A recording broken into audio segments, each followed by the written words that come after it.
Welcome, one and all, to the Stock Up Podcast, your one-stop shop for stocking up on the information you need to qualify for the Pro Tour.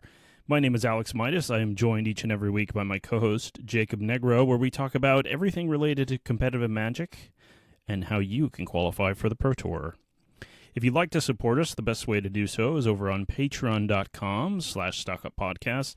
At the moment, we have one tier that's $1 a month, and for that, you get access to all of our exclusive content.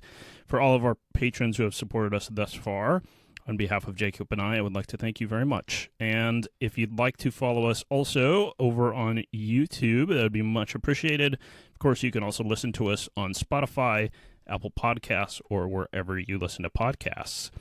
So thanks for listening, and please enjoy the rest of the podcast.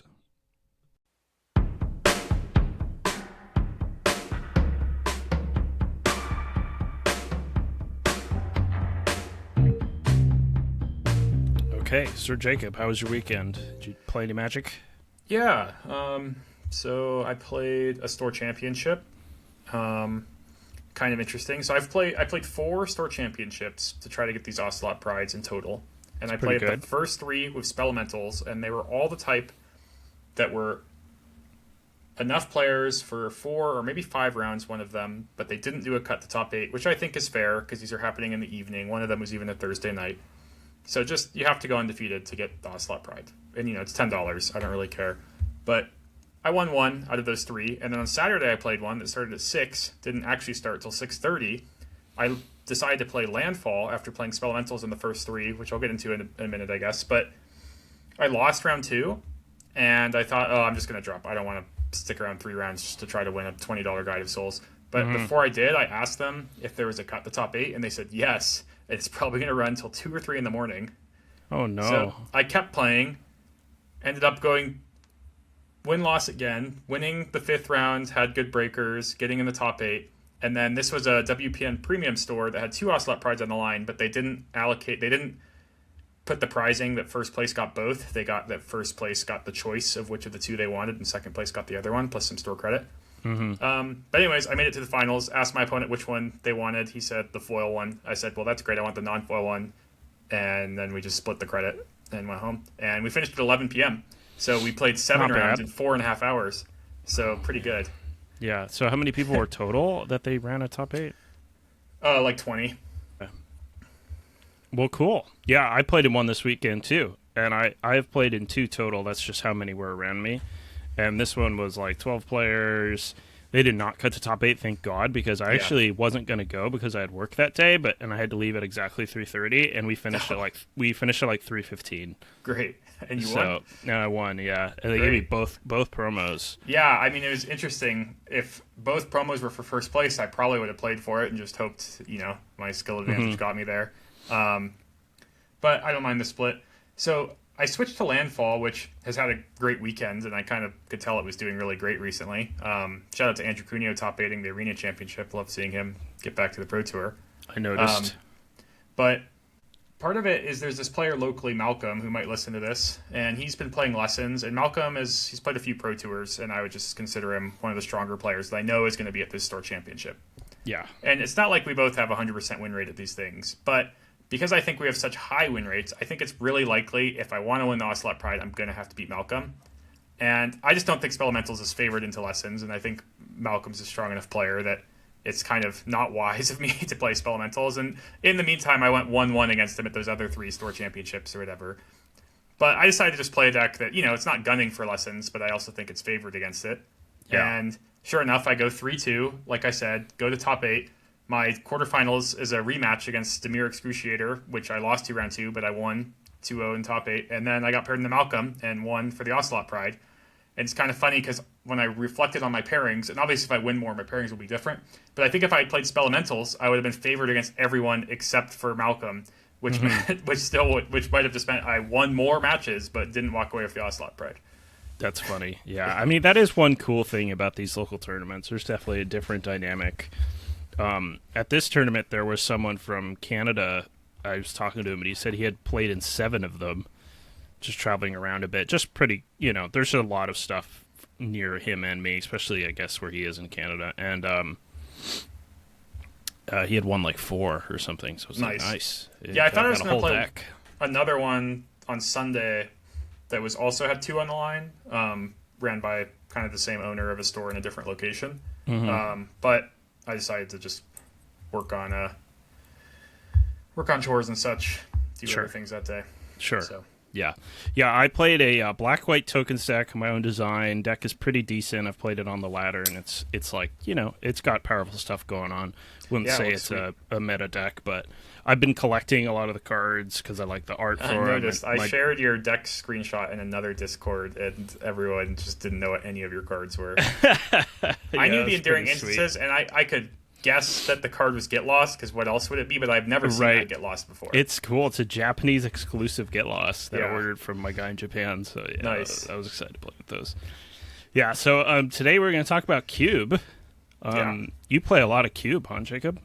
Yeah, I've been posting my trophies in the Discord. Yeah, they've been I cool managed to decks. just squeak in a lot of matches. I think I basically win more in Cube than I do in any other format. I think part of that is because people, don't take it as seriously, and I'm kind of cutthroat about it. Not like, when I play Cube in person, I'm not holding my opponent accountable to no mistakes or nothing like that. But I just mean, You I'm take playing to you take win. the strategy seriously. Yeah, if I think, Dark Depths isn't even in the cube anymore, but, it's like I wasn't drafting Dark Depths or whatever and trying to make a cool 2020 because I thought it was cool. I just drafted what I thought would win. Yeah, so specifically, we're going to talk about the Arena Cube, which has been a ton of fun. I've drafted it a bit too. I'm actually not a huge cube person. I guess I would say I probably know the fundamentals, and I usually have a pretty good winning record when I play, but that's just online, so on the ladder, so I don't know. So I bet I can learn a lot from you today and share a little of my thoughts as well, of course. And we'll go from there. Not so much an intro to Cube, but we could talk about some of the basics. Like, basically, Cube is, when you're drafting Cube, some people compare it to drafting a constructed deck, and basically you're trying to draft a very high synergy deck with high power cards. And one of the things that is a mainstay or something you have to do is you have to take fixing really highly, because a lot of the most powerful cards in Magic have prohibitive mana costs. Like, think about Cryptic Command, blue, blue, blue, Hymn to Torarch, black, black. Just even like a lot of the 3-drops, Flicker Wisp, this sort of thing. There's a lot of double white going on. They usually play 2 or 3 colors, so fixing is really important because the games are super fast and powerful. So you take fixing really highly. You take power probably the most highly. We're going to go into sort of a tier type of thing where ranking each card by, I think, you've got the top 100 cards that you like.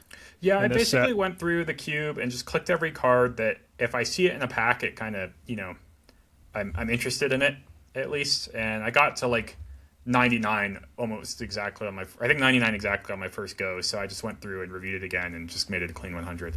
Mm-hmm.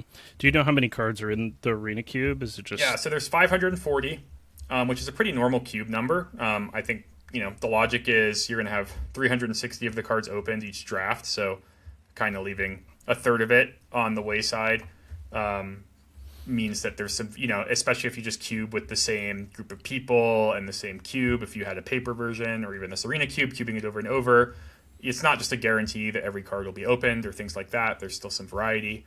You can't just guarantee, for example, like Underworld, Breach, Brain Freeze, and Lion's Eye Diamond are in the cube, and you might take an Underworld Breach and the Brain Freeze maybe just isn't even opened. You can't just rely on stuff like that happening. Mm-hmm.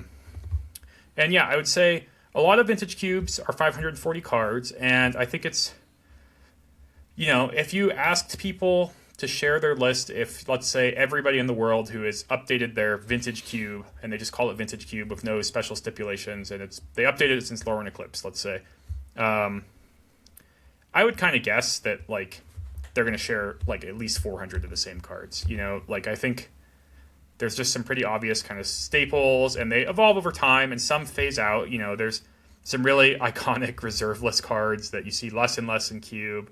Some of them, I think, are trap cards, like Rufelos. I basically think you should never play, and it kind of tricks you into building a bad deck, but you still see it in this cube even because it's so iconic.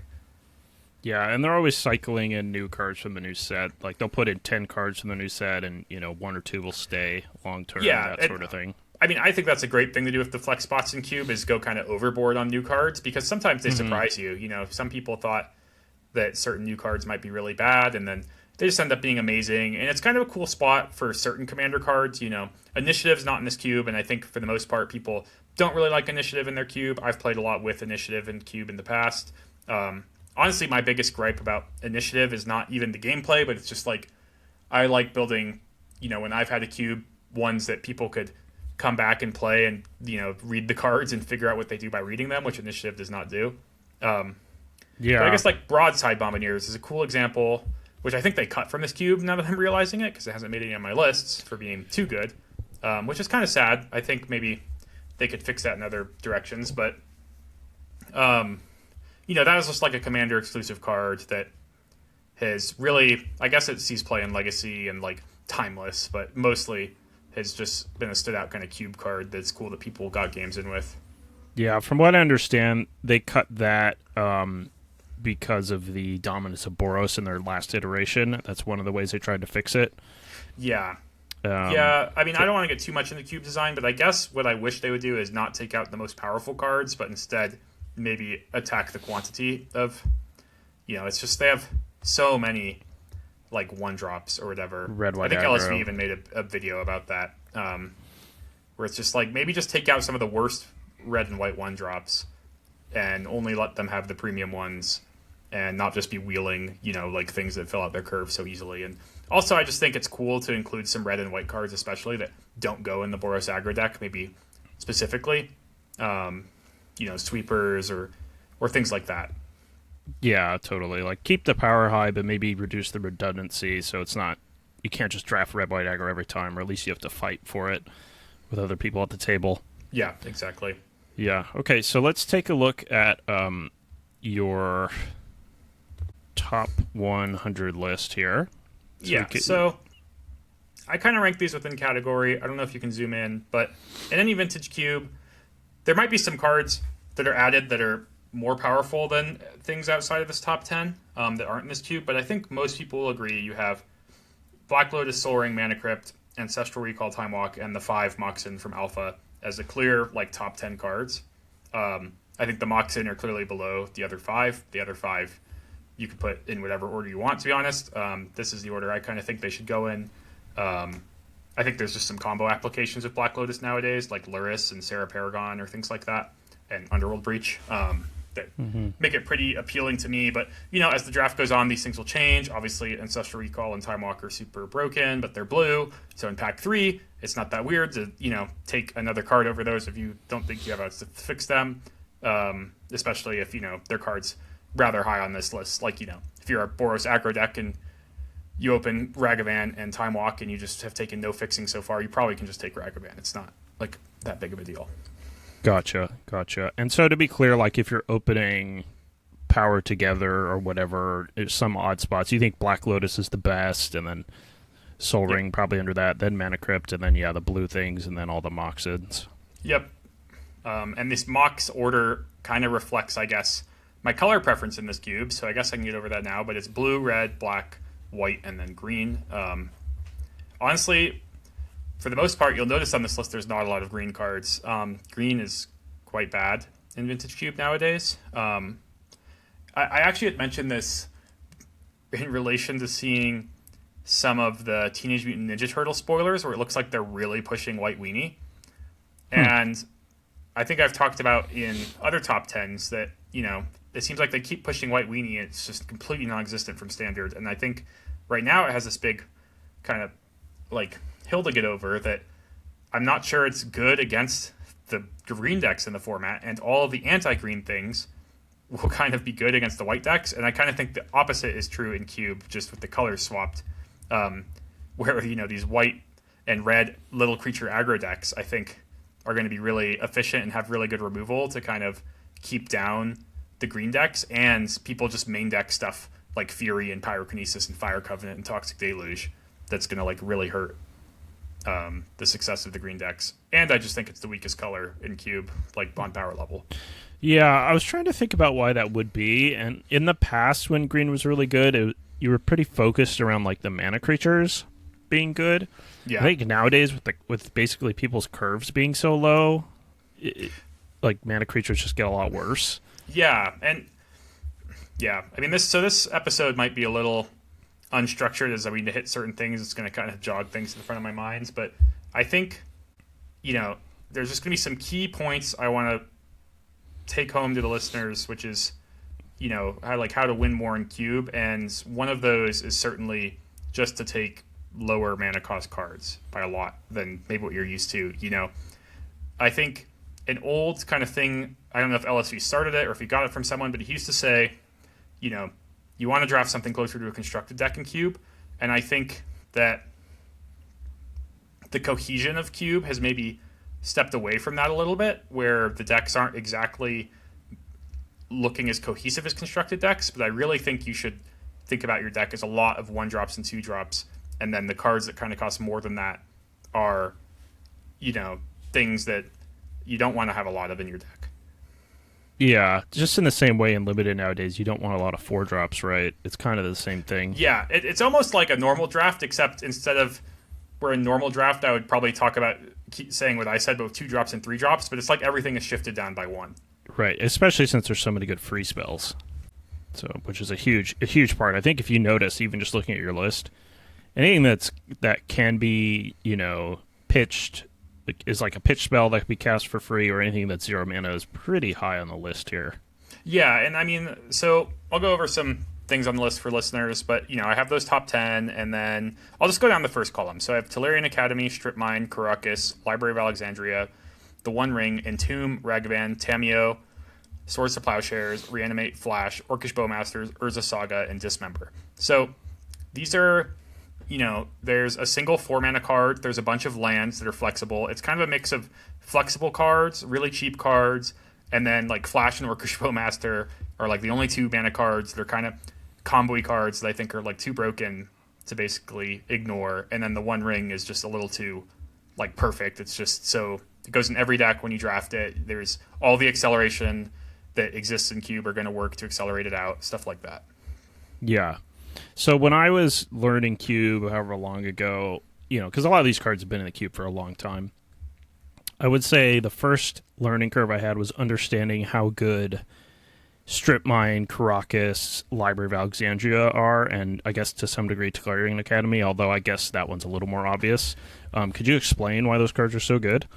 Yeah, so we'll start with the first 3 you said, because they're more in their own category. Strip Mine, Karakas, and Library of Alexandria can basically go in any deck. Karakas, you can pretend it taps for colorless. It's kind of an upside that it taps for white. And they're just both kind of... I mean, Library of Alexandria is not so much build around. It's just... and Andrea Mengucci calls it Leyline if I win, which I think is a good way of describing it, which is just... it's a card that's absurdly broken in your opening hands because it'll function. And if you draw it later in the game, it's just a waste. And it will go in all your decks. And yeah, it's better in some decks than others, but I think you should just take it very highly. As the draft goes on and you adjust, it's going to be different. But I personally prioritize cheap interaction really highly in Vintage Cube, which is the perfect thing to pair with Library of Alexandria, because this cheap interaction will let you trade up on mana, so you can afford to spend 1 mana each turn drawing a card, and then just recover with your cheap interaction. Karakas, I mean, Modern Magic just has so many legends nowadays that not only can you combo with your own cards with like ETBs or protecting them from removal, but sometimes your opponent's cards won't function. Like your opponent might play a Shieldred and you just get to tap your land every turn to bounce it to their hand. It, just kind of embarrassing. Even Minsk and Boo basically doesn't function under Karakas. Stuff like that.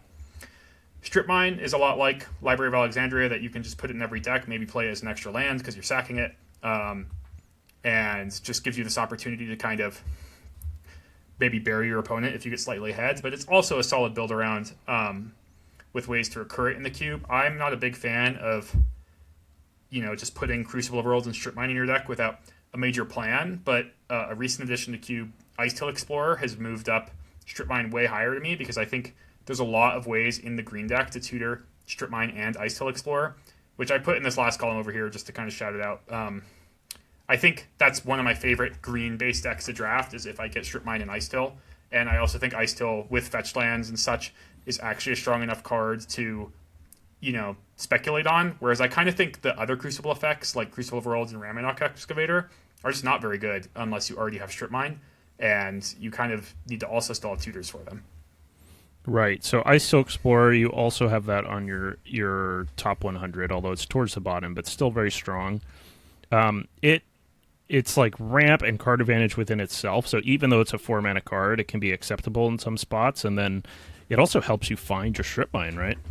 Yeah, exactly. It digs for the things it combos with. You could just play an Ice Tail Explorer and then play regular lands that don't go to your graveyard for your hand and mill more lands, and it can fuel itself. It's not a disaster if you draw it without a land that sacks itself. I'm trying to see if you have Wasteland on this list. Looks like you don't. I don't. No, I mean, it's more. I think I'll take Wasteland sometimes, but I just think other people don't necessarily take the non-basics as highly as I do. Which this list might also not be, correct. Like maybe the dual lands or surveil lands should be higher, but they're kind of hard to think about that, and you kind of know more what's going on there. And then Tolarian Academy, honestly, I almost considered putting Tolarian Academy in the other column below the Moxen. I think it's a pretty clear standout that when you have a good artifact deck, Tolarian Academy is just one of the most broken cards in the whole cube that just kind of, you just end up with stuff like 7 mana on turn 3 or completely ridiculous starts that kind of solo win the game. Yeah, and you can untap it and things like that with a lot of cards, so it can be kind of ridiculous. It's just really easy to get. Even if you don't open this power that's above it, you can still have a really strong Tolarian Academy deck. Yep. Mox Opal, and then lots of cheap artifacts. Yeah. I'll point out Entomb is kind of an archetype I love, which is Reanimator, and I really just think Entomb is kind of the best here because it's so unique compared to the other Reanimates. And even though you could argue that cards like Reanimate and Animate Dead, which I have really highly on my list too, will just work, in maybe normal games of Magic, like the creatures die and you bring them back and they work on both players' graveyards and they're really cheap, so it's really good. Entomb lets you kind of mimic what I guess the pre-ban Legacy decks were kind of about, where I'll just play these red-black or blue-black or Grixis kind of Reanimator packages that just have like the one Archon or one Atraxa and then maybe something like a little bit more castable to still have options to reanimate like Grave Titan. But I don't want to just like fill my deck up with a bunch of uncastable cards and try to discard them and reanimate. Entomb just works with every reanimate in the cube, and the reanimates for the most part cost 1 to 3 mana, and I just like that I can still have an opening hand that has Entomb and Animate Dead, and my opponent concedes on turn 2, but also I don't have to just like play 5 uncastable things with my deck to try to get my deck to work. Okay. It's interesting, the Reanimate stuff. Obviously, you have the best here. There's lots of it. There's also, a lot of the times the Reanimate decks are incentivized to also be like Breach decks. I guess Breach isn't in this Through the Breach, you mean? Right? Through the Breach, yeah. Yeah, it's the card I want most to be in this cube that's not. Because that would be good there. What else do people use? People use like Flash in these decks, Sneak Attack. Flash has some overlap with Reanimate. It's nice that it puts it in your graveyard. I wouldn't be ashamed to flash an Archon or a Traxa into play with the goal of getting the great ETB and then also putting it in my graveyard, right, so I can reanimate it. But I've had a lot of Flash decks that are more blue controlling decks, and the best cards to come with Flash are Worldspine Worm, Woodfall Primus, and the Vaultborn Tyrant. So they're all big green creatures, interestingly enough. Not because they're green, but they just happen that, one of them is 3/5/5 tramples. The other one's a 5/5 trample that kills 2 of your opponent's non-creature permanents. And the other one is a 6/6 trample that gains 6 life and draws 2 cards. So they just get you really big board impact and really good value. And they scale, like the Vaultborn Hydrant of those 3 is like obviously the weakest, but it's also just like a 7 mana green creature that you can just cast. Yeah. So if you do, there's a lot of combos like this in the cube where there's some infinite combos and there's some like just game breaking combos. I see you take Flash really highly. Yeah. So basically the idea here is what you take Flash when you see it, and then what are you looking for? You're looking for one of those combo those pieces, 3 green creatures, a lot more, or to kind of hybridize it with a reanimator thing, like I said. You don't want to just use it to discard a card, but Archon and Atraxa really stand out as great creatures to reanimate with great ETBs. And the Atraxa and specific, when you flash in Atraxa, you're going to look 10 cards deep for any reanimates in your deck. If you end up with just like Flash and Woodfall Primus and not much else, do you still put those cards in your deck? It depends. I definitely would prefer to have like a second thing. It depends if you have a lot of card draw or tutors. Like Mystical Tutor can tutor Flash, but you still have to draw the creature. Another creature that's in the cube almost specifically for Flash, by the way, is Torsten, which is the green-white 7-drop. So when it enters, you look at your top 7, reveal all the creatures and lands, put them in your hand. The rest go into on the bottom in a random order. When it dies, you make 7 1/1s. So it's 7 1/1s and like a look at the top 7 for all the creatures and lands. So also pretty good. Yeah, is Triplicate Titan in the cube still? Yeah, it is. So that's 3 3/3s with different keywords. That's a little weaker. It's kind of an overlap with the like Tinker stuff. Triplicate Titan is the type of card that I will play if I am missing, the stronger of the things, but it's clearly in a lower tier of things to play for Reanimate, Tinker, and Flash. Right. It's just it's a lot nice easier to beat. It's like a triple overlap, so that's nice. Mm-hmm.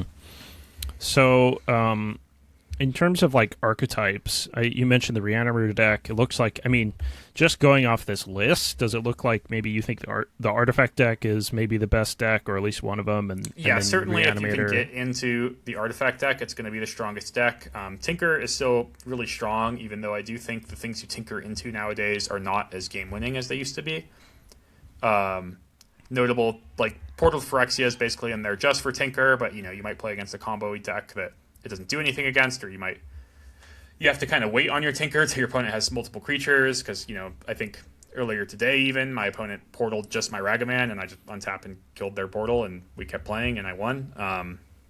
Things like Mere Battlesphere, the Endstone, Nexus is becoming Coveted Jewel, even Kappa Cannoneer tinkering into can be fine, but it's certainly like I found not just kind of like an instant win, even if it resolves. And on top of that, it's a 3-mana sorcery that requires you to sack an artifact, so it's kind of high risk to put on the stack in the first place. Okay. So after those two decks, what are the archetypes you like the most? Yeah, so I really like just kind of being in the Grixis colors, Reanimator or not. Like I said, when I am Reanimator, I try to make it a little bit more sleek, and it's not like my whole deck. And I think it, like the Legacy, Frog, and Tomb, Tameo deck is kind of what my ideal blue-black deck looks like. It's not a dedicated Reanimator deck, but it still has that play to it. But even if I don't get into the Reanimator stuff, I just like kind of the heavy amount of interaction these colors can provide. I just think they have the strongest cards. I think white has some pretty good interaction as well. I'm a little lower now on kind of the white threats, but they can still get the job done. And then green, I've had more green-based decks recently than I'd prefer to have. But I'm mostly looking just at green is like Splash Oko, Splash Minskin Boost, Splash Pest Infestation, stuff like that. Okay. Also in this high tier of cards, you've got some efficient 1-mana creatures. You've got Tameo and Ragavan. I assume you probably put these in just most decks that have the mana for it. Yeah, I've is the idea. Tameo specifically, I'm kind of willing to splash. Ragavan, you definitely need to have on turn 1 a bit more reliably. But Tameo, I've had some red-black decks that just like have 4 blue sources in a Tameo or whatever. Right, and then similarly for efficient cards, you've got Swords to Plowshares and Dismember, and then not far behind it, Lightning Bolt. So just the best 1-mana removal spells in the cube. Yeah, definitely. I don't know what tier it ended up in, but I was reflecting on. I guess it might just more be in the picture of all the interaction I'll have, which we can get to later. But I think basically instant speed 1-mana removal is really good at trading up on mana in this cube, and there's a lot of 3-drops that die to these 3 cards even, or obviously Swords to Plowshare and Dismember hit even higher things, but like Lightning Bolt can hit a lot of 3-drops. I think even Shock type cards, which literal Shock's not in the cube, but Burst Lightning, Unholy Heat, Galvanic Blast are all in the cube. And then there's actually also Galvanic Discharge in the cube, which I've started taking a lot higher, probably since I even made this list. Even though it's not as good as Lightning Bolt, it's kind of funny. It's just an instant speed, deal 3 to a creature or planeswalker. I'm not doing anything with the energy, but there's not, some other non-energy version of that card that exists. So I think it's basically close to Lightning Bolt's power level. Right. Okay. And then, Urza's Saga, a huge card for the artifact decks, and then Orcish Bowmasters rounds out your sort of second tier here. Yeah, Bowmaster, I mean, there's just small creatures that this can kill on the ETB. Basically, I would say when it comes to like the interaction in Cube, including stuff like Bowmaster and shock effects, is that people don't play. They don't really build their deck that much with those cards' existence in mind, like they would in Constructed. So like Bowmasters isn't really at the forefront of Modern right now, but when it was, people weren't even really playing Ragavan anymore, and it's just stuff like that where I guess you just nobody's like not playing their one toughness creatures in the Vintage Cube out of respect for Bowmaster. So when you have it, it's a lot more likely to be good against a lot of decks you play against. And on top of that, there's a ton of just cards that draw in the Vintage Cube. And actually near the end of my list, I even have Fairy Masterminds I've been really impressed with. These kind of card draw Punisher things, especially these ones with Flash and Hull Breacher as well, obviously, they kind of just work a lot, and they're really hard to play through sometimes. Mm-hmm. Do you like comboing Hull Breacher or I do. Bowmaster with draw sevens? I didn't put the draw sevens highly on this list because I don't really like them that much unless I have these cards. But that's why they're so high on the list, is to combo them. As well as I think they're good to cast even if you don't get one of the wheels. You're going to be happy to put them in your deck. Mm-hmm. But then you can start taking the wheels when you have them and just combo and win the game instantly.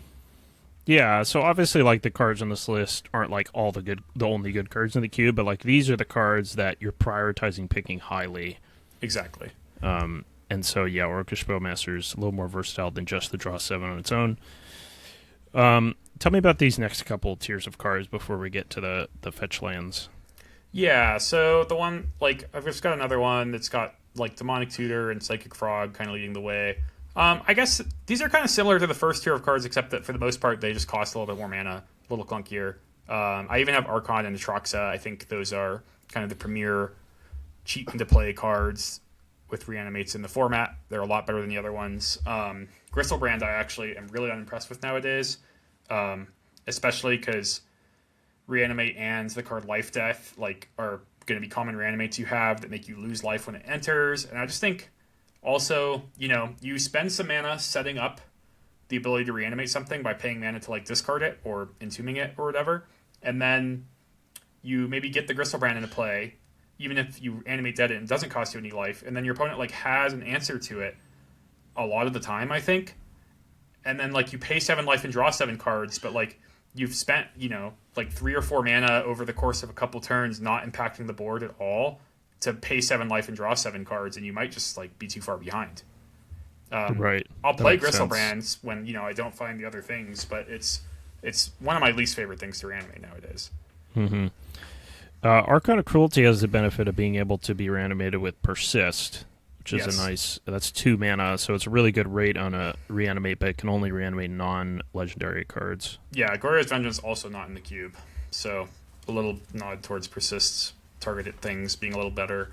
Other Mox in, Chrome Mox, Mox Diamond up here as well. It's 2 for 1 yourself, but I do think you kind of get this class of deck that I kind of call Stompy a lot of the times when you get into red and green, especially. That just, you want to play these powerful cards ahead of schedule sometimes, and that's kind of your whole deck. Yeah, Mox Diamond and Chrome Mox, those were cards when I first started cubing. I didn't realize how good they were because, they are an inherent 2 for 1 yourself, but just having 0 mana ramp is just so broken. They're very high picks still. Yeah, it's weirdly, I kind of like them more in green decks where, you maybe play a Mana Dork plus one of these just to get one of your 4 drops out on turn 2 and hope that, something like turn 2 Minsc and Boo or whatever can solo the game. Just stuff like that. Yeah, I do notice you're starting to get in this tier some of the more expensive but good threats. You've got Fable the Mirror Breaker, Minsc and Boo, Nadu, Oko. Yeah. And Pyroglyph I have, I think, a big exception.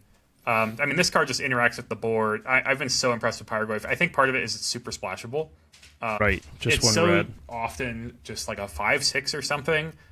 There's also some other Tarmogoyf cards in the cube, and it says whenever another Lurgoyf enters, you also deal damage equal to its power. And if you ever clone this thing, with Phantasmal Image, it just does double damage that turn. you can just play like Pyroglyph and Phantasmal Mage in the same turn, and it might be your opponent. It might be 20 damage. Maybe not that much, Right. but 15 or 18. It might be lethal from just hands. Yeah, okay. Yeah, Pyroglyph. Yeah, you have it really high. Okay, so Yeah, one of the best cards in Cube for sure, then, you think? yeah. Okay, interesting. And then I have these pitch spells, which obviously Force of Will mostly exists as a pitch spell, but like the Evoke Elementals, Subtlety, Grief, Solitude, Fury, I think are just really strong. They are 2-for-1s when you get to cast them, which is what you're aiming for when you put them in your deck, certainly. Grief's a little different because I think it's more of like a reanimate thing where you definitely do the scam thing. You Grief plus reanimate it, Evoke. But, hard casting it, and as long as you get a card, still a nice 2-for-1 to play towards. And someone in Discord had asked me about, my red card count in the deck of Fury recently.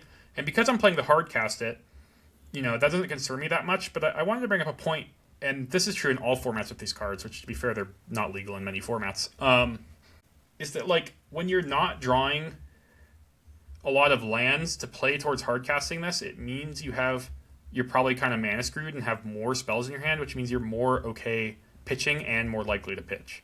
They're more self-correcting than I think people give them credit for. Okay. Yeah, I think most people know them to be really good, but that's like a pretty good explanation that I hadn't thought about.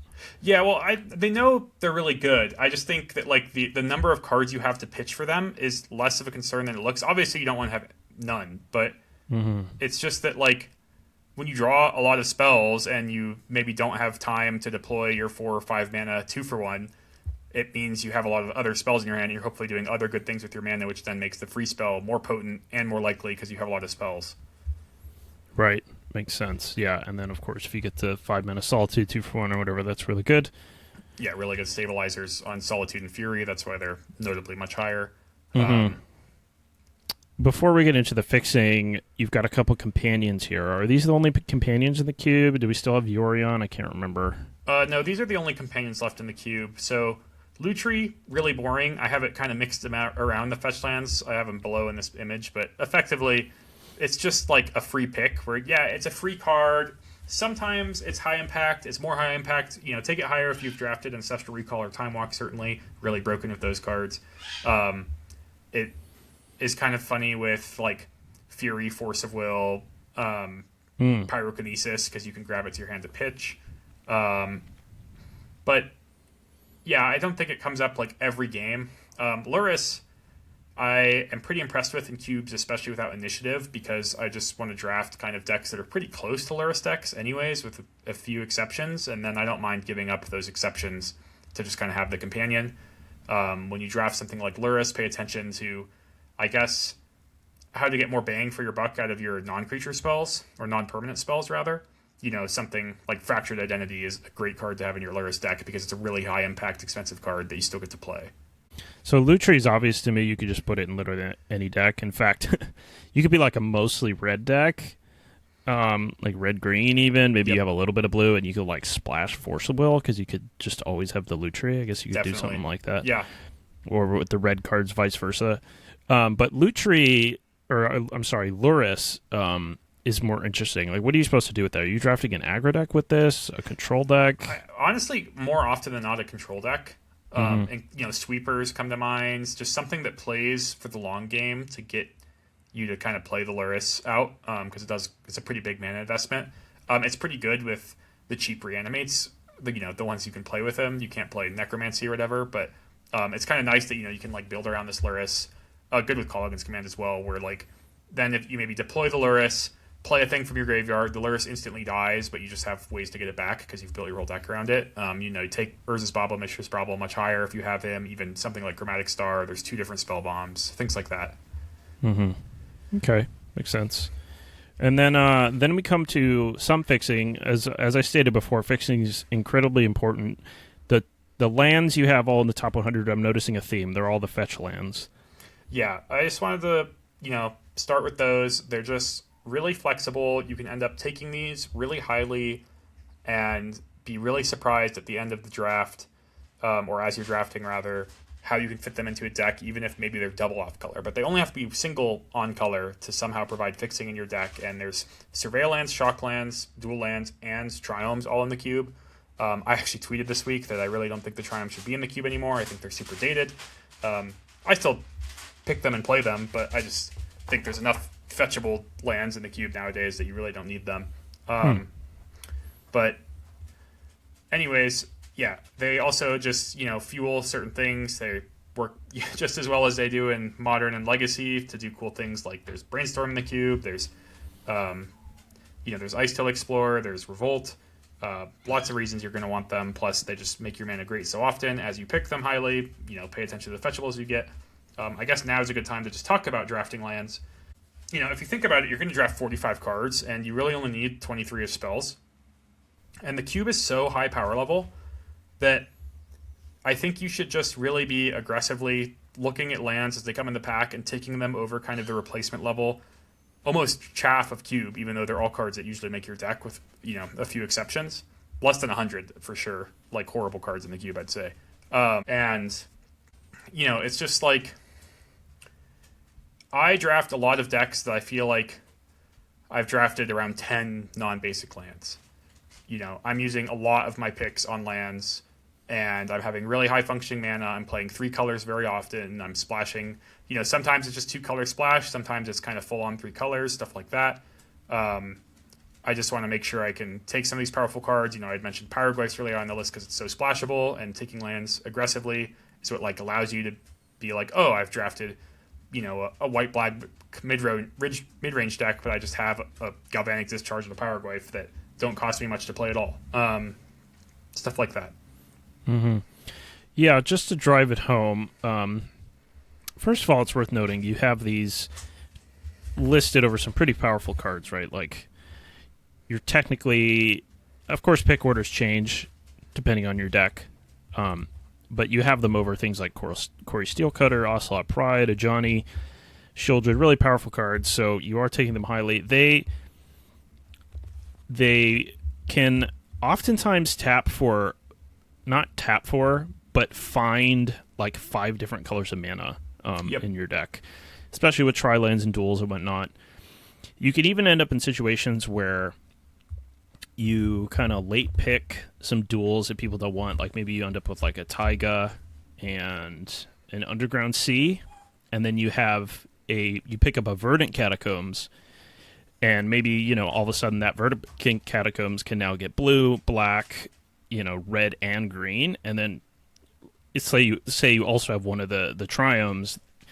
This land could give you access to all 5 colors, so it's quite a bit more fixing than just the other lands. So these are definitely important to pick over those, even though you do eventually need fetchables. In your deck. It's just there's so many fetchables, but also in general, kind of leaning back into the cube is kind of like constructed thing. Your constructed, even 2 color decks have really good mana. And I don't think your cube deck should be an exception. You should really strive to have really excellent mana. You shouldn't really be getting color screwed that much in cube. I think if you're kind of drafting these lands highly. Also, this 540 card cube has 100 lands. I was just kind of typing out some of the numbers. So, if you took that same percentage to your 40 card deck, that's about 7.4. So, just kind of keep that in mind that there's just a lot of lands to draft in the cube, and that's not even counting that, I have these land cyclers in here, which are close to lands as well. Things like that. Honorary fetch lands are not nearly as good, but the do troll some is other things. Notably much higher because it's like on color to reanimate, kind of the same thing as the Legacy deck. It's pretty powerful still to land cycle the troll on turn 1 and put it into play on turn 2. Gotcha. Okay. Let me see about some of these cards. You're starting to put a lot of the interaction here, which we're going to talk about separately. Yep. There's a couple things I'll notice. Like, you've got Preordain really highly and Booster Tutor. What do you think about those cards? This last column is just kind of some cards I kind of like that I think overperform that I'm not, Preordain is the best cantrip in the cube, I think. It doesn't require you to shuffle, whereas like Ponder and Brainstorm kind of do. Just kind of converts to what you want. Booster Tutor is kind of a silly one, but I've been impressed casting it. I usually feel like I find, a few options, or it's kind of just like good early game, good late game. It just scales really well. You usually can find a wide variety of mana costs with it. You do have to have the colors to cast it, so also nice for playing a multicolor deck, I guess. Yeah, I've been really impressed with the card. I first was taking it just because it was fun, but then I was like, hey, this is actually pretty good, especially when you draft. Like, there's kind of an archetype that's like anywhere between 3 and 5 color control, where you're just taking lots of cheap interaction and you just win with whatever you draft. And Booster Tutor is really nice there because you'd be surprised when you cast it of how many useful options you can tutor for. And sometimes you get really lucky, right? And you just open something insane, like a piece of power that wasn't even in your deck. Yeah, that sort of thing. It's really funny because in paper cubes where people play Booster Tutor, what you typically do is take the like 180 cards that aren't drafted and just grab 15 of them at random as your pack. Mm-hmm. But in this cube, you're just taking 15 random cards from the whole 540, right, including ones that you've already drafted. So, not that really like affects the math of what you'd hit, but there is one exception, and I hit a card recently that I really just thought was funny, and I also thought was the correct pick, which was another Booster Tutor. Booster Tutor, nothing good. I'll take another Booster Tutor. Yeah. Try again. Yeah. I got a reroll, which I thought was really funny, and something that I wonder, this just never happened in other people's, in a paper cube, just would never happen. Right, just an online only thing. That's pretty funny. Yeah, okay, so that's like the top 100 cards. But, another really important thing is interaction in this cube, especially the cheap stuff. So yeah. You've got a list laid out, just by CMC, including free. For viewers, yeah. Why don't you verbal just some of these cards that you like the best? Yeah, so I mentioned the lands, Caracas, Strip Mine, Wasteland, the free spells, all the pitch spells. Some aren't pitch spells, like Daze, Mind Collapse. Mind Collapse might look weird. I think you definitely want to be more of an aggressive deck where you sack a mountain to deal 5. But, sacking a mountain that you've already tapped to spend mana when you're beating down in a really hard, like a head on board and killing your opponent's first kind of stabilizing play of the game can be really game over. Around the turn 4-ish, I think is when I usually see it, where you play like your 4-drop hasty or immediately board impacting kind of permanent and also kill their best thing. Snuff Out can be free, but kind of, sometimes it misses, especially in the Arena Cube where you might draft a black deck and it has no impact on your opponent's decks being black or not because you're playing out of pod. Mm-hmm. The 1-mana ones, especially the instants, the cube is just really creature driven. I kind of view it as a very creature heavy format, so I just really don't shy away from playing lots of removal and especially cheap removal. And yeah, I just think people play a lot of even 3-drops that die to shock. I guess I didn't even understand until we started recording that they took the broadside bombardiers out of the cube, which makes sense because I just didn't notice I didn't put it on any of my lists. It would have been high on that pick order.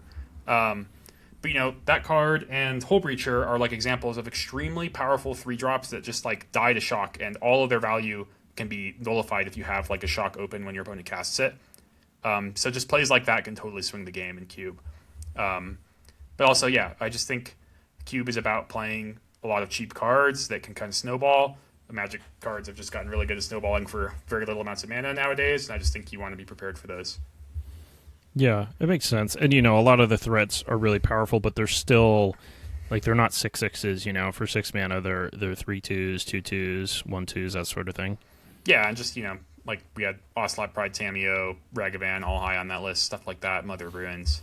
Right, although, you've got things like Swords to Plowshare, Oust, Fatal Push could definitely kill bigger things as well. I assume you take the 2-mana removal spells quite a bit less highly, like Infernal Grasp, Bitter Triumph, that sort of thing. Yeah, I definitely kind of just, these toughness-based ones are ones that work on smaller creatures. I just kind of expect to work for me a lot. Like I even love Bone Crusher Giant, which is on here because of Stomp. I think you get a 2-for-1 out of that card very often. I kind of look at these counter spells, I think, a lot more for the bigger stuff a lot of the time. Mm-hmm. And actually, I kind of like the single-pipped ones a lot more, kind of leaning into splashing. I love Remand, Reprieve, Mana Leak, Memory Lapse. Those are some of my favorite counter spells in the cube. Mana Drain has such high upside that I'll take it, but all those single-pipped ones I think are way better than the card counter spell. Makes sense. You just don't end up in heavy blue decks, or if you do, it's like a very specific deck, whereas because of the existence of the fetch land mana base, loads of decks can play these single pip things.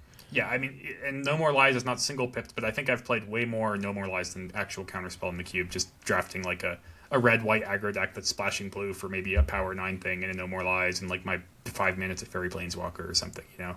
Funny. Yeah. Yeah. Yeah. I mean, that just speaks to the dual land situation where it's much easier to do like blue white or Yep. XX rather than or XY rather than XX, that sort of thing.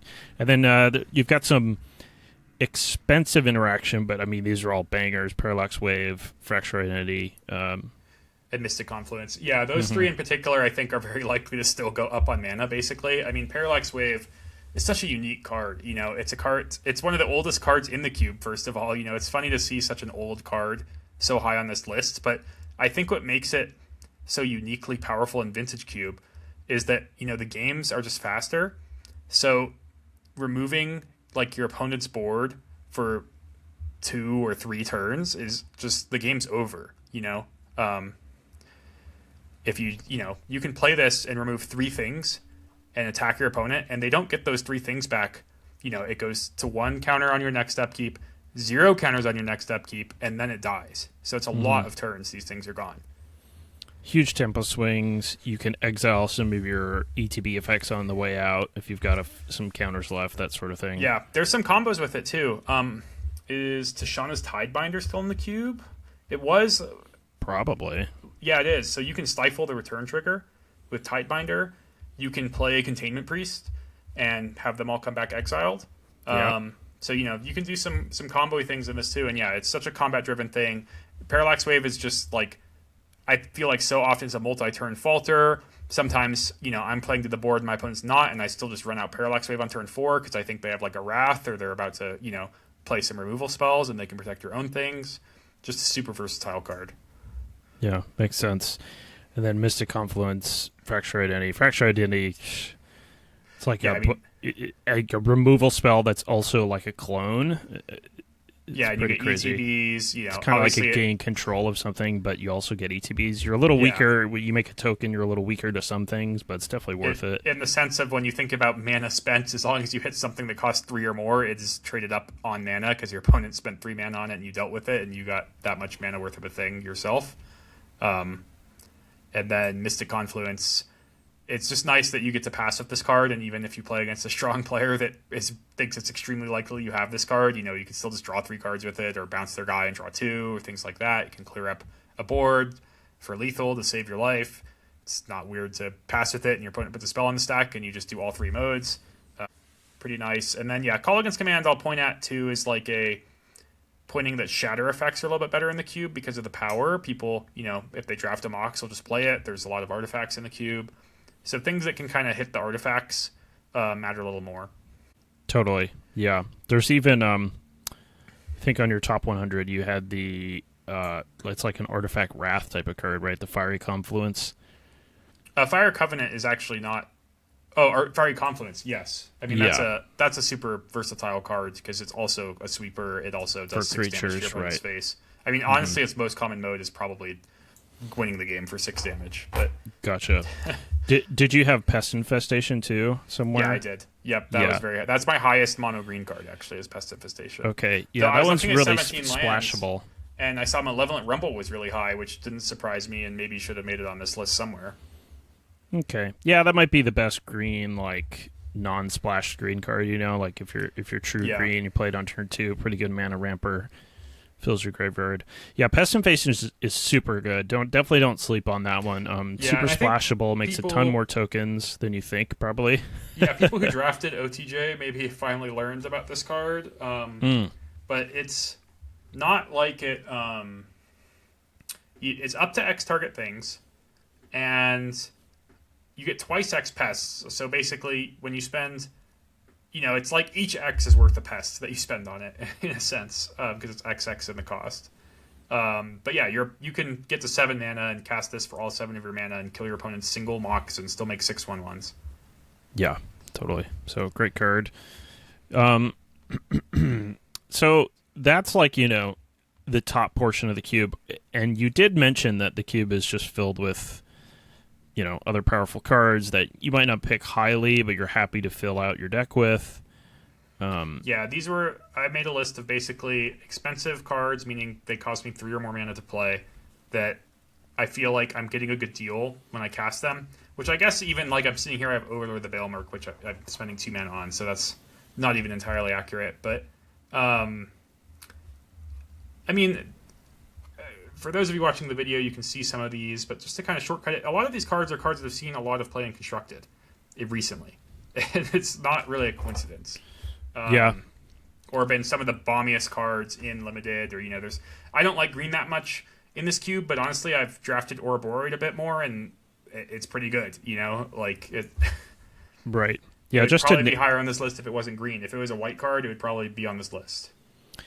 right, just to name some of the cards as examples, and we've got the Wandering Emperor, Elspeth Storm Slayer, Nadu, Winged Wisdom, Oko, Vivi Yeah, Norns Nadu is here. in that category of card that many other are like, where I think it unlocks some combos. You could draft like the Lightning Greaves, which I would never pick if I didn't have Nadu or stuff like that. And try to, you're not going to loop and draw your whole deck like the modern deck did, but, you can just draw 10 cards or something obscene.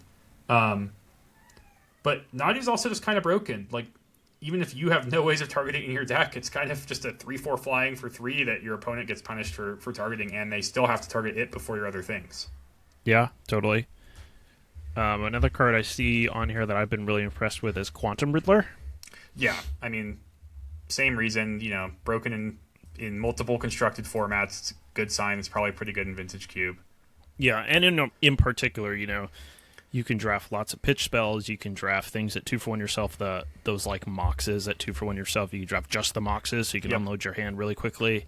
Yep. I've been really impressed with it the few times I've drafted it. Yeah, also, like I said before, there's kind of just a weird abundance of cards with the actual text draw card, which makes the Punishers good in the cube, but also you can combo them with Quantum Riddler on occasion too. Yeah, and then you have Ugin. Are you just trying to cast Ugin fairly, or are you trying to find channel? What's I definitely the deal want. here? I don't want channel, but I want some acceleration. I'm not just going to put it in my no acceleration kind of decks, but I do think Ugin can kind of solo a game, and it's a pretty clear standout as like a powerful top end card. And most decks are going to have artifacts in it too. So even if you don't, cast a colorless spell every turn of the game after Ugin, it's not that weird for you to like keep drawing them and cast them to keep clearing up the board. Mm-hmm. That makes sense. So you've got Esper Origins here. I assume that's just so nice because you can discard or mill it, right, pretty easily. Yeah, you definitely want to try to avoid casting it if you can. But I guess I've mentioned, I like black-red and this kind of Reanimator sub-theme that has a lot of rummaging, and I've splashed Esper Origins a handful of times in that type of deck when I can splash it. Yeah. I don't know if you've noticed this, but because green is so underdrafted, because it's clearly the worst color, you end up wheeling a lot of like green dual lands. So I always end up with some kind of green dual land in my pool, and it makes it really easy to splash things like Pest Infestation or Esper Origins. And some of these single pip green cards might point to that too. I think I've splashed a lot of Essica's Chariot, 6, and Tireless Tracker, stuff like that. Mm-hmm. Yeah, that all makes sense to me. I've ended up in spots like that too. 6 has a pretty funny application with Black Lotus. If you've ever gotten that combo off, you can just turn all your lands into Black Lotus and dump your entire hand into play. Wait. Explain that to me. Because 6 gives all your non-land permanents in your graveyard retrace. Oh, gotcha. So if you have Black Lotus 6, then every land in your hand you could just discard to recast Black Lotus, which usually means you can literally cast you can cast your whole hand. You'll just have no hand at the end of the turn and no lands. Right. And hope right. That'd probably work. Yeah. You could do that really early too. That's pretty sweet. Yeah. Okay. And then, you mentioned also that the cube has some stinkers, even though most cards are pretty playable. Even the stinkers you could find uses for. You might find something in common here, which is kind of the red Bernie style cards, like the really red Aggery style cards I'm not a fan of. Those used to be pretty good. Yeah, now when I play red, it's more like, I guess if you know like the deck Nathan Stoyer won the Pro Tour with and Worlds, where it's just kind of Grixis or red-black mid-range, where you're just kind of, you still can end the game kind of quickly. You have some efficient threats with good power, but you don't need to be, getting under your opponent every single game. That's not really my goal. I want to be able to pressure my opponent and punish them for stumbling, but I'm not trying to get under the curve. I'm glad there's not Goblin Guide in the cube. I think Goblin Guide is like really bad in cube as an example. Fire Blast. You don't really want to Fire Blast people anymore. No, and I mean I've lost to these cards. They certainly work. I trophied today with Monastery Swiftspear but that was less because I was a mono red deck, but more because I think my deck had like 8 creature spells in it or something. Like I just thought it would be kind of big. Just like a good prowess Yeah, it sort was of just deck actually threat. a good prowess deck. Yeah. On that topic, I really have liked Corey Steelcutter. Once again, a broken card from Constructed, but kind of broken in the way that like I think it kind of crosses over into just being a strong limited card where like I just don't think you need to be getting a monk every turn of the game. You just want to play it, get your monk, maybe get a monk next turn. Maybe now you don't have, spells in hand anymore, so you either have to sandbag them or draw into 2. But if you get a couple monks and have an equipment that you can move around that gives +1/+1 trample haste, it's pretty strong. Yeah. Yeah, I mean, that makes sense to me. It's pretty insane. Yeah, and then you could definitely draft a deck where it looks more like the kind of ban-worthy standard deck. Mm-hmm. I'm trying to see, do you think there's any cards that are like traps? I assume if you do, you would have put them on this list here. Yeah, I mean, Tendrils of Agony is a good example. Also, kind of just like playing Storm. Sure. You might notice I have Mai and Thalia on this list, which are kind of similar non-creature spell punishers, but they're symmetrical. And I don't know, I just draft a lot of non-creature spells in all of my decks, and I find if I were to put these in my decks, they'd be pretty taxing on myself, and I don't want to do that. Mm-hmm. Do you draft, is like White Weenie still a good deck? White Red Weenie? Could you play Thalia on there? You still don't like it? I really think that White Red aggro is a good deck, but you just don't want to view it as getting under your opponent in that sense. I want to pressure my opponent so that I can play stuff like the Wandering Emperor or Elspeth Stormslayer, and they have like no recourse to it because they've already had to use their answers on my cheaper cards. So more like a mid-range deck, sort of how the modern deck plays. Yeah. Yep. Okay, makes sense. Field of the Dead. It's a trap, huh? Yeah, I think so. I just think it gets in your way too much. You just end up drafting, kind of a bad deck. It's usually kind of green based too. Makes sense. You do end up with lots of lands. So I would, I've actually, when I first started drafting the Arena Cube, I actually was picking Field of the Dead thinking it would be good, but my experience was you basically just never get, even if you have enough lands in your deck to make this work, you just never get that many lands into play before it matters because the games are so fast. And yeah, it's more about that. I've had decks where I've gotten the zombies, but they just don't, like the inevitability part of it is not what the games are about. Right, and people do more powerful things than that, that sort of thing. Okay, so I mean that's like the individual cards of the cube. I guess the next sort of thing I could ask you about is just what you think. I asked you a little bit of what you think the best archetypes are. Is there anything you think that's like overdrafted or underdrafted, that sort of thing? It's hard for me to say because I'm not watching that many other people's drafts. Certainly, yeah, I would stay away from just like the green kind of deck. If you end up in green, here's my advice. You want to, I think green red is probably the best green color combo, and you want to look like a constructed level kind of Gruul Stompy deck that is just playing these creatures ahead of curve. You want to be playing, a 3-drop on 2, a 4-drop on 3 at the worst, stuff like that. So you want to take the 1-mana accelerants really highly, a card that's not in the cube that I think perfectly defines what I want my Gruul deck to be is Orcish Lumberjack, which is, the red 1/1 that lets you sack a forest for a combination of 3 red or green mana, so you can play stuff like 5 drops on turn 2 at the cost of 2 forwarding yourself. But that's like exactly what I want my Gruul deck to be about. Okay. Yeah, so if your opponent's going to be doing unfair things with blue cards and whatnot, you need to be really getting out there fast and rushing out your Minsc and Boos and killing them really quickly. Yeah, also, I haven't done a count. I guess if we look at that interaction page, it might be somewhat revealing. But I kind of think red has the most cheap interaction. So you're also more likely to be able to interact with your opponent meaningfully, I guess, when you play red. Which the green cards have no interaction. Let's say as one green card, it's Witherbloom Command. So right.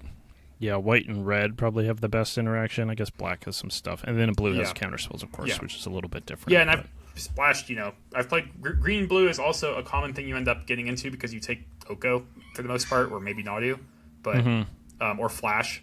I took Flash highly recently and just got the Vaultborn Tyrant right away and wanted to play it, stuff like that. Mm-hmm.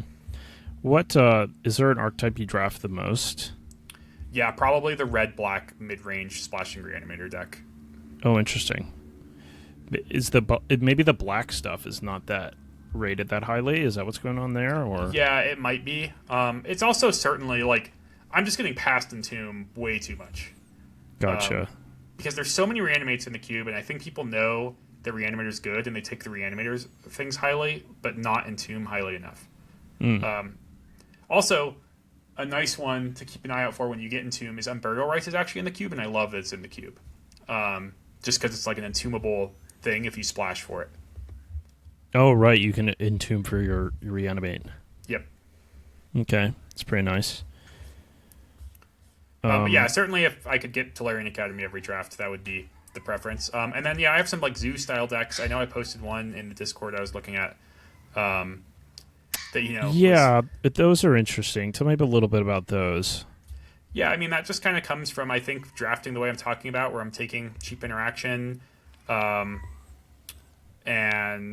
lots of fixing, and then just filling out, the rest of my deck with certain things that go in here. I see my deck box in this picture is Scalding Tarn, which might be my deck box, meaning it was my first pick of the draft.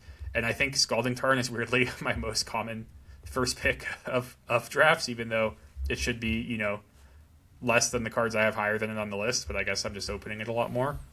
And this deck even has Territorial Kavu in it with pretty good access to 4 colors, so just as a 4/4, stuff like that. But also I had, let's see, 1, 2, 3, 4, 5, 6, 7, 8 blue cards. One of them was Force of Will.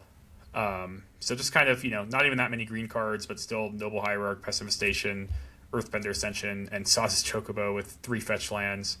The reason this deck I think was a trophy is I had Mox Ruby, Mox Sapphire, so just actually got to play my things ahead of schedule instead of just being, you can draft the way I'm drafting and not open power, and I don't think your deck's going to be bad by any means, but it's a lot harder to trophy when you don't open power.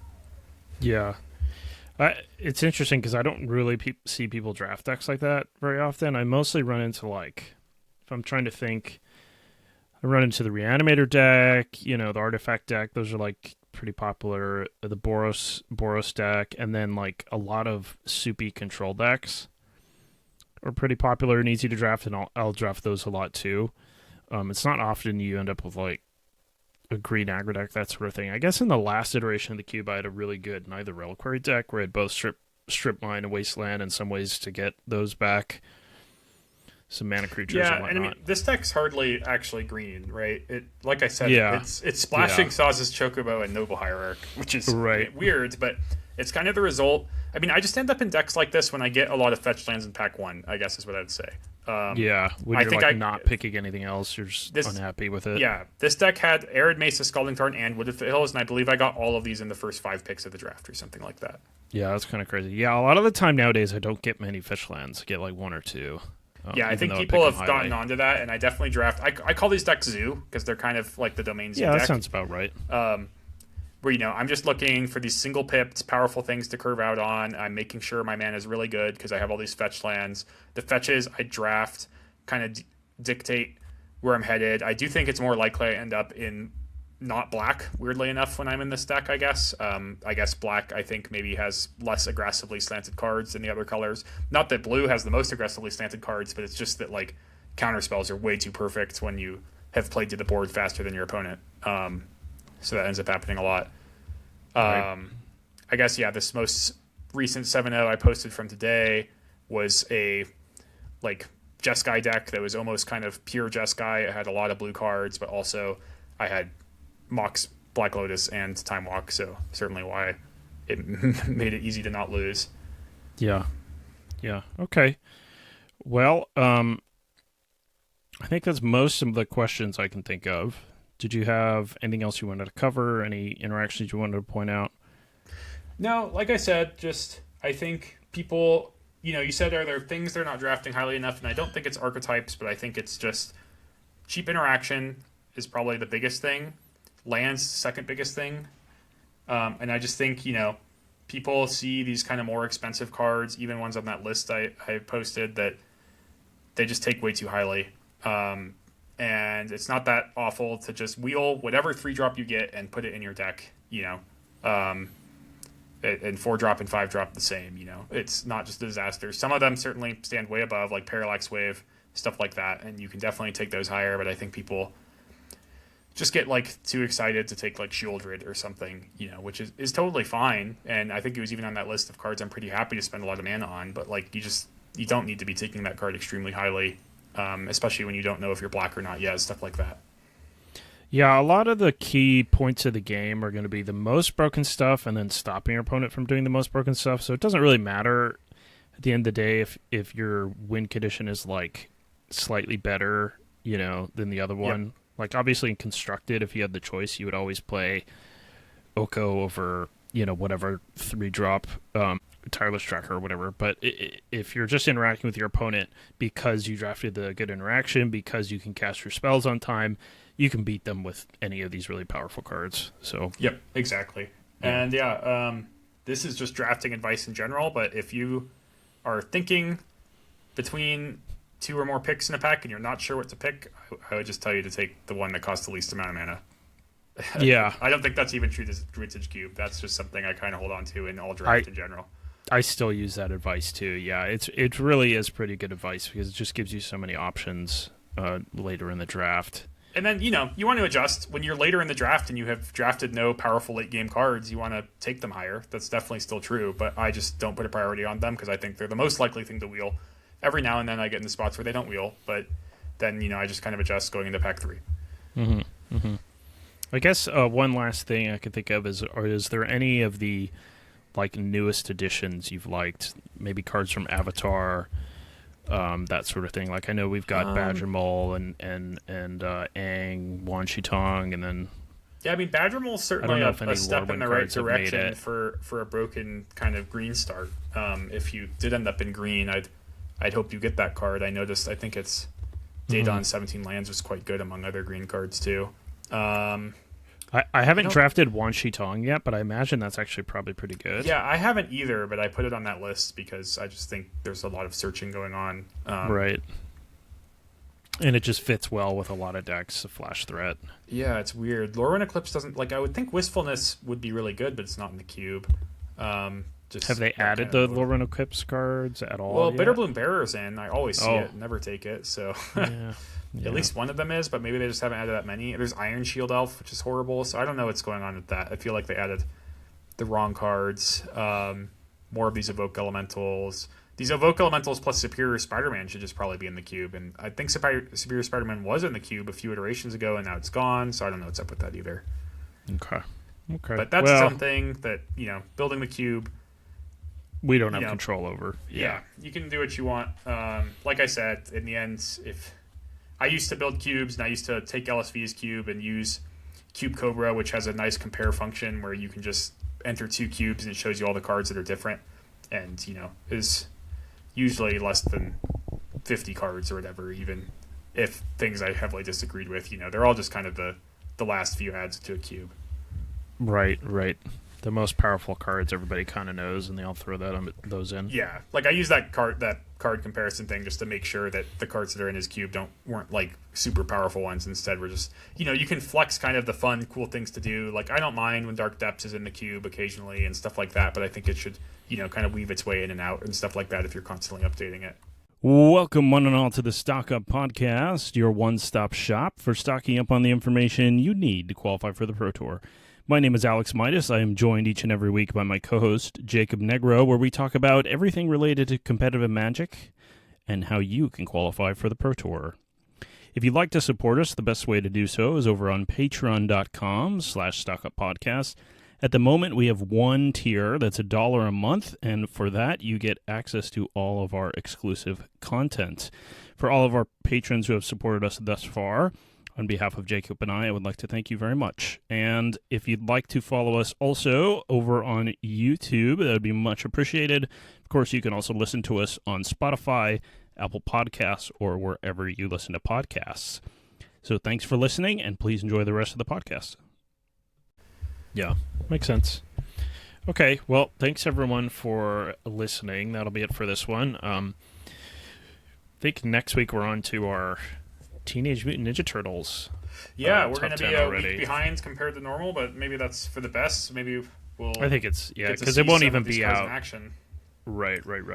I guess we'll say this now. So, I mean, there's some standard regional championships this weekend, or maybe in the weekend after. Maybe they didn't. There have was them one on last pre-release. weekend.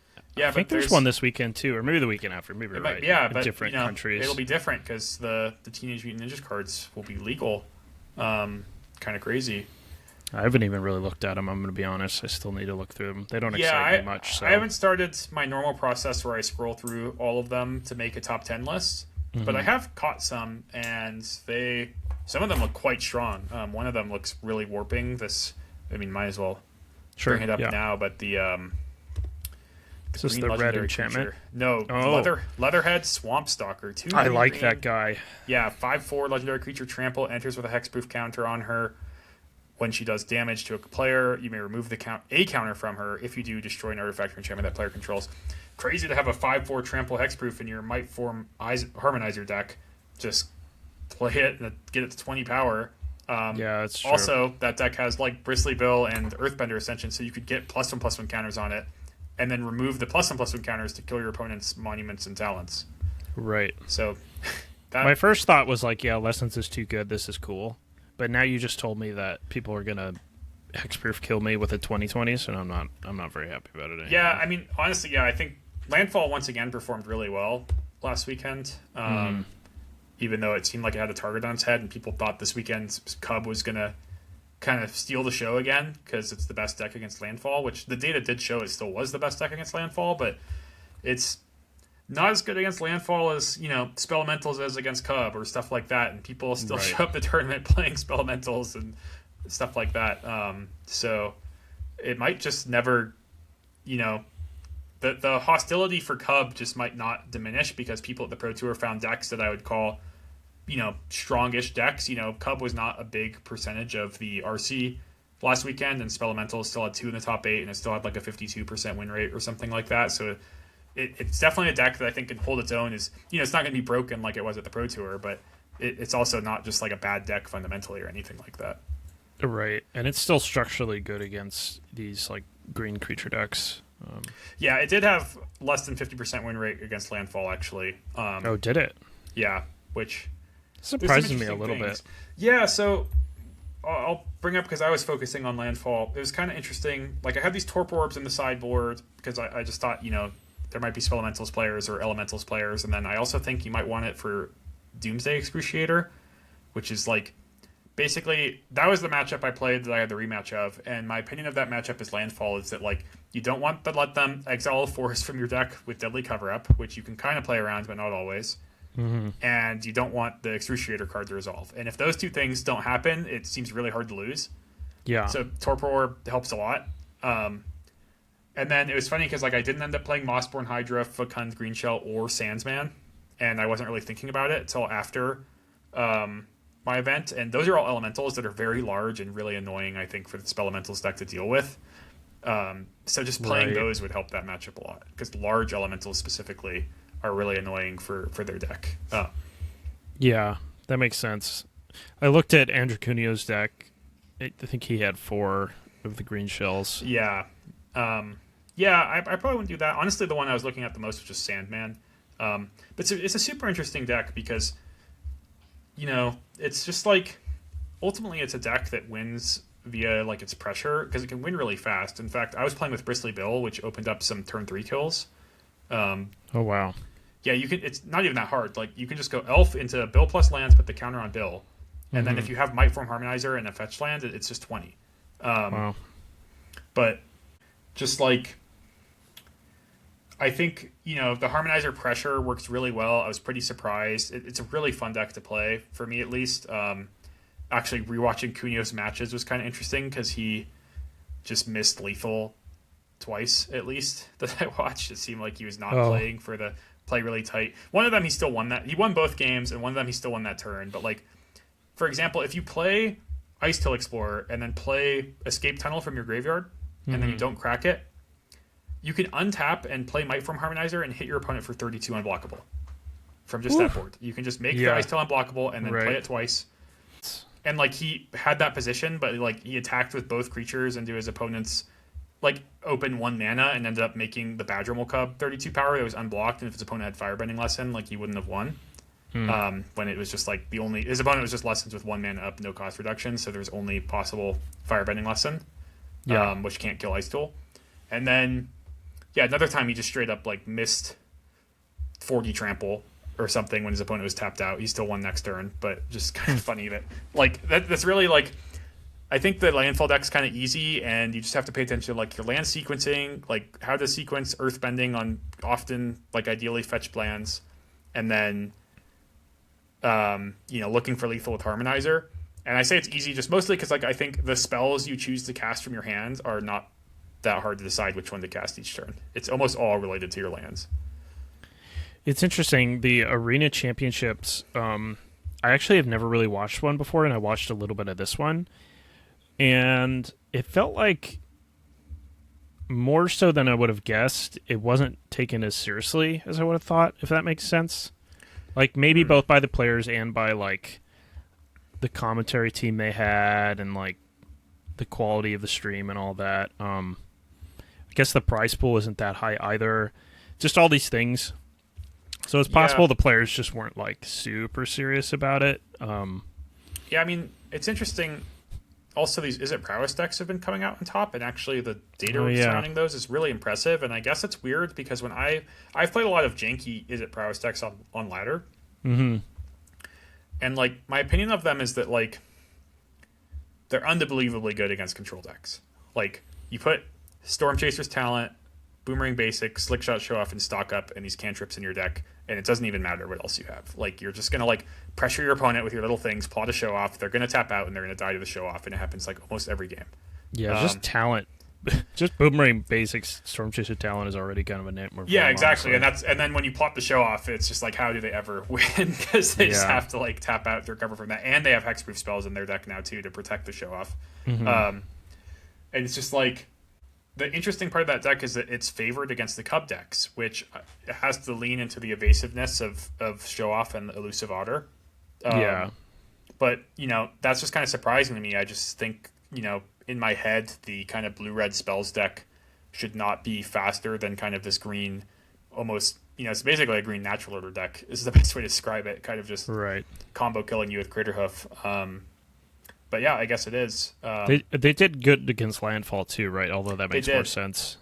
Yeah, I mean, they had hardly any bad matchups through the data over the weekend, which is kind of funny if the top deck in Standard for these next RCs is just going to be good old blue-red prowess again. That would be funny. I would assume Lessons would be pretty good against that. Yeah, the data was bad for Lessons too. Super surprising. Oh, really? Yeah. Oh. And, I wonder if it's about could be an unprepared thing. Yeah, where it's like, this main deck is only... I mean, the Storm Chaser's Talent is a 2-for-1 creature, but there's nothing like Cutter, right? Like, if you just draw a bunch of Doomblades, you'd think it's pretty good against this Prowess deck, but I know they have, like, 3 Rowls on the sideboard a lot of the time, stuff like that, so I think, I even lost to it at the Pro Tour where I got caught off guard by Rowl in Game 3, and, like, just it got ulted, and then they cast their whole deck and played Wild Rides, basically, and killed me. And, I just think... If you're playing a stack-based interaction deck, you probably really want to make sure you're ready for Rowl, kind of regardless of what deck you are, stuff like that, because it's really their only like additional thing they can side in that covers them against your opponent just boarding in a bunch of removal. Yeah. Did you guys try a deck like that for the Pro Tour once you had Steam Vents? No, not at all. We tried a lot of Boomerang Basic Storm Chasers decks that weren't that, but we never, I don't think, had a single deck with Stick Shot, Show Off, or Elusive Otter. Gotcha. That makes sense. Really aggressive. Yeah. It's sort of like Greenfield with low interaction. It makes sense to do like a prowessy thing. Never underestimate Is It this year. That's what we learned from last year. Never estimate Stock Up, just... Yes. Yes. I mean, you play all these blue cantrips and Stock Up, and I do truly believe that, like, if you want to find a plan that beats a certain matchup, you will find it. Yeah. It might cost you too much for the other matchups to be feasible, but I even think Spellmentals is that way, when, like, I think the Jeskai controlled matchup is really bad for Spellmentals, but I think, there's clear reasons I'm losing. It's mostly, like, the card Mistride's Village, and, like, I think if I put stuff like the price of freedoms and Wanshi Tongs in my sideboard or something that like I could have a favorable matchup against Jeskai control, stuff like that. Up your Spellsnare account. Spellsnare is really good against them. Well, up my counter spell count in general after I find answers to Mistrise Village. There you go. But like Yeah. I think the step one is like I just have to play some cards in my deck that could actually answer the Mistrise Village. But those cards exist, and I would dig and find them if I was the blue red deck and the game goes long. So Yeah. like, Yeah, it speaks to the power of it for sure. yeah. Hey, is Stock Up being reprinted in Strixhaven, or was that just the bonus sheet? Do you know? It's just the bonus sheet. So I I saw don't the think fancy- it's gonna. I mean, it's gonna be standard legal for a while still, just because Aether Drift wasn't that long ago. But yeah, no, I mean we'll get some new arts to. Yeah, I will look get a at. reprint. Boy, we have like a generation's worth of powerful card draw spells in Standard right now. It felt like we went a while Yeah. without having them, and now we have like Consult, Wanshi Tong, Stock Up. I mean, there's other good cards Yeah, Winter too. Night Stories. Yeah, Winter Night Stories. There's a ton. Quantum Riddler. Yeah, tons of good ones.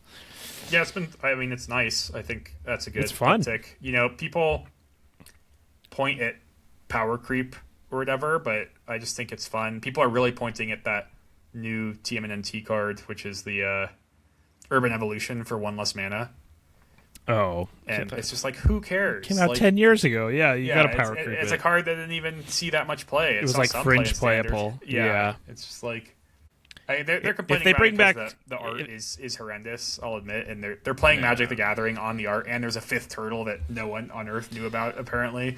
So Yeah, we'll leave the complaining about that for our next yeah, episode, we could- probably. yeah, sign up with Or that one. Well, I'm waiting for a power crap Sphinx's Revelation. This Sphinx's Revelation that just costs blue-white X. Yeah, or maybe I'm down. yeah, who else? It just maybe it costs the same, but it says X+1, so you still have to have the color requirements. You know, Sure. X plus, that would be pretty good. Twice Yeah. X life or something. Okay. twice All right. X life. That's a lot of life. All right. See you guys.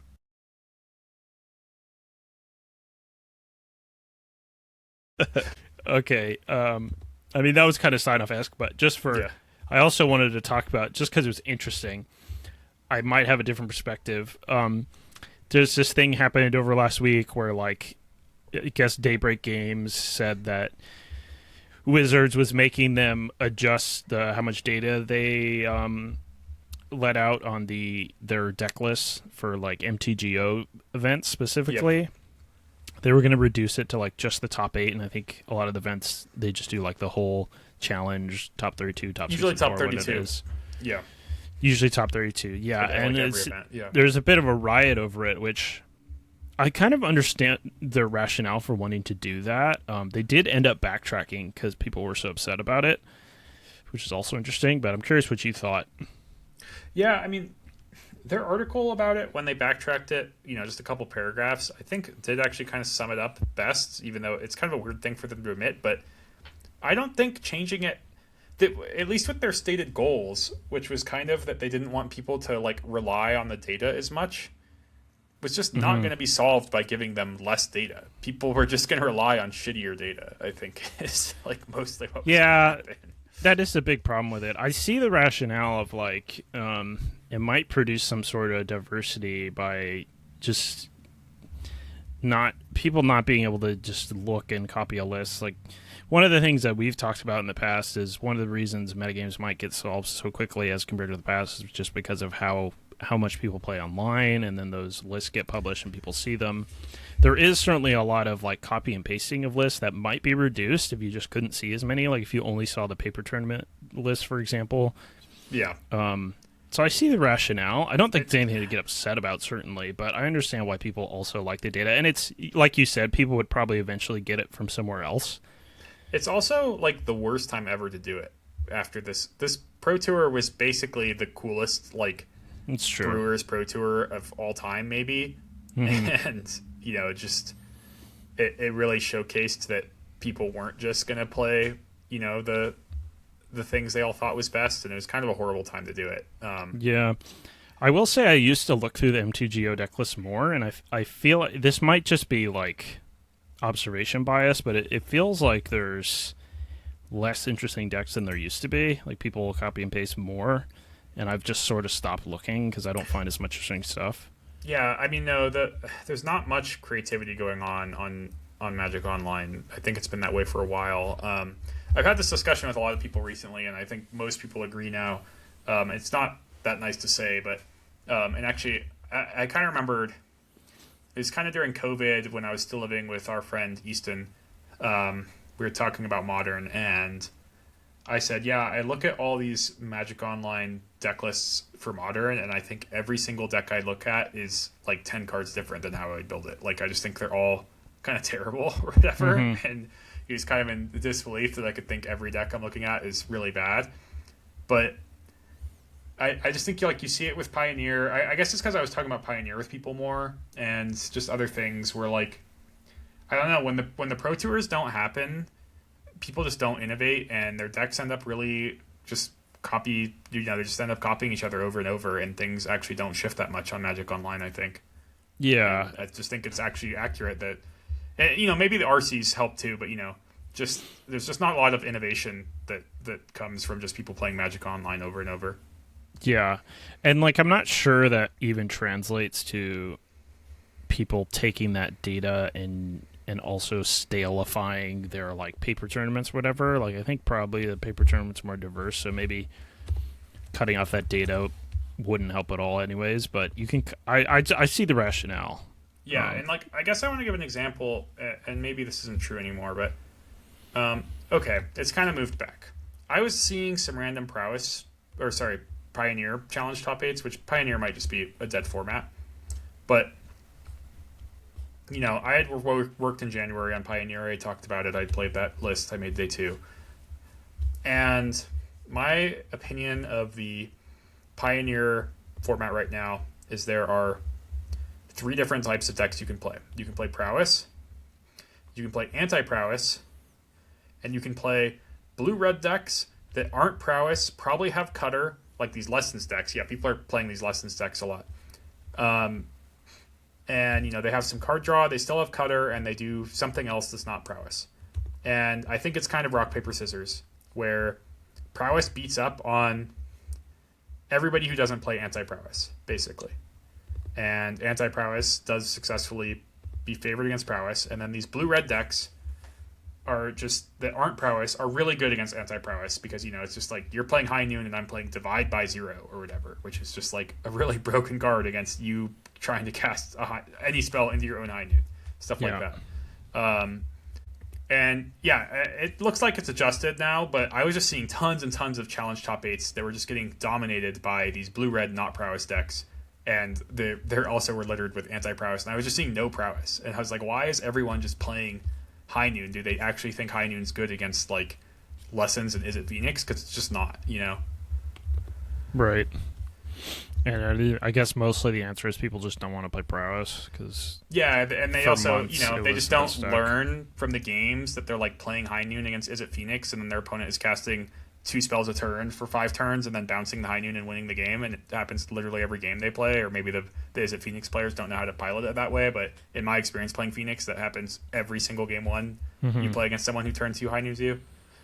Yeah, it's funny. I adjust my deck so much after games, even when I'm just playing on Arena Ladder. Sometimes I feel like I do it a little too much, where I'm like, I want to adjust my deck after a small sample size, and I'm like, I should probably play some more games first. But it's interesting that some people just, like, never adjust their deck. Yeah. No, I mean, it's also, like, I don't know, little adjustments should be happening, but yeah. There's also, I guess I'd call myself a mana-based specialist to some extent, so a lot of decks I just look at, and, even before Pro Tour Final Fantasy, with the RC Prowess deck lists, were just, like, 4 island, 4 mountain, and it's just like River Pyre Verge is a mountain. Like, just play like 6 islands and 2 mountains. Like, they were just never adjusted, stuff like that. Yeah, the Jerry T on his podcast is always joking about how people play like one too few lands all the time. Like, if you take an MGO deck list, you always have to add a land to it. Yeah, I used to think that way. Now I think lands are they're different than they used to be. I don't know how else to say. The land count thing has been interesting recently to me because I mean, there's a lot of low count land count decks nowadays that it's like in Modern I kind of agree with that, but now when I look at Standard, like, a lot of my Is It Spelementals testing for the Pro Tour was actually with 21 lands, and then one of them was Thundering Falls always. Mm-hmm. And I actually sent it to my friend Colin around the same time I sent it to you early, and in like a minute he was just like, "Are you really allowed to play Thundering Falls?" And I was like, you know what? I'm just gonna cut it for abandoned attachments and discard a spell to abandoned attachments, and it's kind of the same thing, like. Yeah, well, that deck, you're trying to discard spells to your thing, not lands, so it makes sense to play it. Yeah, and it's also really just low like land count, but Ray Zhang, CFT Sock, I've mentioned them a lot on the podcast. They're the creator of the Teamer Harmonizer deck. They got second to the Pro Tour, just as an example. They're known for just adding more divinations than every other player puts in their deck. And, the Harmonizer deck has 4 stock up and 4 consults, as an example. And they'll often cut lands compared to what other people have. And I don't think the Harmonizer deck is necessarily guilty of this, has 25 lands. But when you think about, like, what the land count actually means for your deck, for the most part, it's about your opening hand and whether you have, like, a proper keep range, Mm-hmm. And, like, if you shave a land from your deck for a divination, it's kind of cohesive because you'll mulligan a little bit more, but then you'll, like, recover from the mulligan more often. Yeah. There's also something to be said for specifically our blue card drawing right now is card selection. Yeah, divination I'm using as a blanket term, but yeah, obviously they're also like stock up a consult, can help you hit your land drops, that sort of thing. Yeah, or like the Goryo's list I always talk to people about because I could never win with it in Modern, and I just feel like 21 lands is like too short, or whatever. And I would certainly always play 22 if I played it, but I think I would still play 22. But I think it's also like a lesson of like, I should just be mulliganing more than I am, is like the reality when I play that deck. Especially because it has 4 Riddler. Maybe. It's funny. My brain, I'm still adjusting to the... I know it's crazy, but the new mulligan rule.